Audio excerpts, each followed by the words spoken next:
CVE 2026-16232 is today's number 2 most urgent vulnerability on the Daily Ranked CVE Brief, where we look at what to patch first, ranked by real exploitation signal, CSAKEV, First EPSS, and CVSS.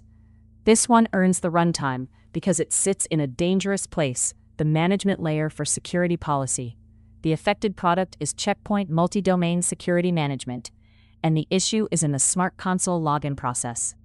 According to the official description, an unauthenticated remote attacker can obtain an application login token and use it to authenticate with full administrative privileges. In plain English, if your management server is reachable and not properly restricted, this can become an admin-level security configuration problem, not just a login bug. What is this vulnerability? CVE 2026-16232 is an authentication bypass in the Checkpoint SmartConsole login process. The weakness category is CWE 287, improper authentication. That means the system is not correctly proving that a user is who they claim to be before granting access. Here, the official wording is especially serious. An unauthenticated remote attacker may obtain an application login token and then use that token to authenticate with full administrative privileges. The important point is not the mechanics of the bypass. We are not covering exploit steps, but the trust boundary that fails. SmartConsole is used to manage security policies and configurations. So a failure in authentication at that layer can put the rules that protect the environment directly at risk. Verdict: this is a critical, act now management plane vulnerability because it is remote, unauthenticated, and leads to administrative control. The CVSS score is 9.1. The key metrics that matter most are straightforward. Attack vector is network, attack complexity is low, privileges required are none, and user interaction is none. So the attacker does not need an existing account, and they do not need to trick an administrator into clicking something. The other metric to focus on is impact. Confidentiality and integrity are both rated high. Availability is not rated as impacted in the vector, but do not let that lower your urgency.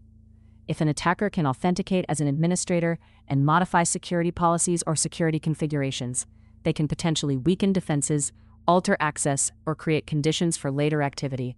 The real-world danger is why this CVE is ranked so high today. It is on CISA's Known Exploited Vulnerabilities catalog, which means defenders should treat it as observed in the wild, not merely a hypothetical lab issue.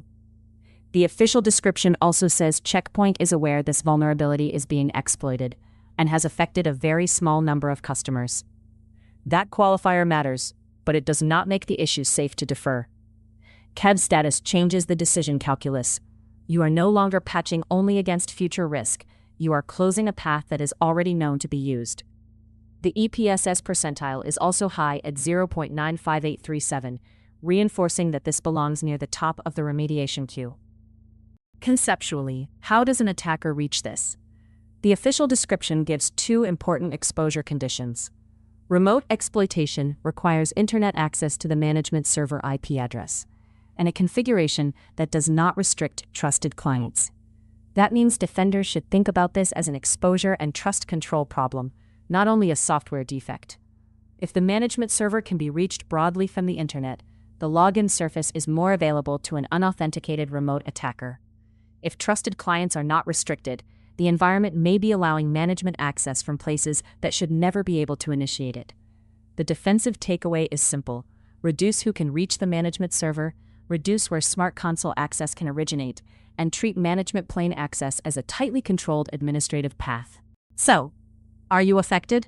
Start by identifying whether you run Checkpoint Multi-Domain Security Management and whether SmartConsole is used to administer it. Then determine whether the management server IP address is reachable from the internet or from networks that should not have management access. Next, review whether trusted clients are restricted, because the official description specifically calls out configurations that do not restrict trusted clients. For exact affected versions, fixed versions, and any product-specific validation, use the Checkpoint advisory rather than guessing from inventory labels. Also check change management records.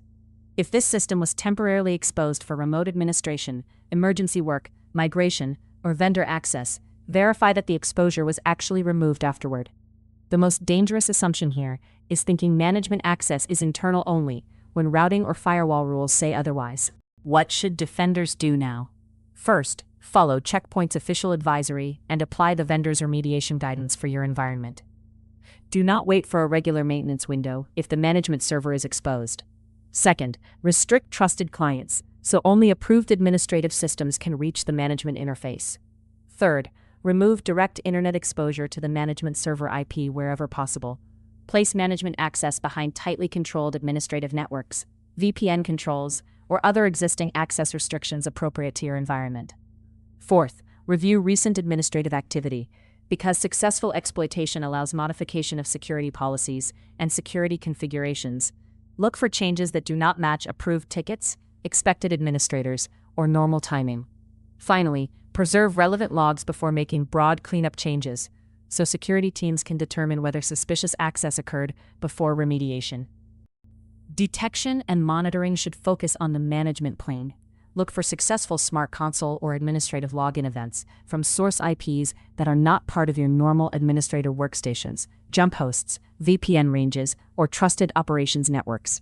Pay special attention to successful administrative access that appears without the normal surrounding pattern, no expected change ticket, no administrator communication, unusual time of day, or a source location that does not fit your environment. Because the described outcome includes the ability to modify security policies and configurations, monitor for new, edited, disabled, or reordered rules that were not approved. Also watch for changes to trusted clients' restrictions themselves, because weakening that control can increase future exposure. Network monitoring should flag unexpected inbound connections to the management server IP, especially from the public internet or from segments that should never administer security infrastructure. Quick recap. CVE 2026-1632 is a 9.1 critical authentication bypass in Checkpoint Multi-Domain Security Management's SmartConsole login process. It is on CISA KEV. Checkpoint says exploitation has been observed, and the impact is full administrative privileges that can modify security policies and configurations. The priority actions are to apply the vendor remediation, restrict trusted clients, remove unnecessary exposure to the management server IP, and review logs and policy changes for signs of suspicious administration. This is the Daily Ranked CVE Brief. What to patch first, ranked by real exploitation signal every day. Subscribe for tomorrow's ranked breakdown and see the full ranked report linked in the description.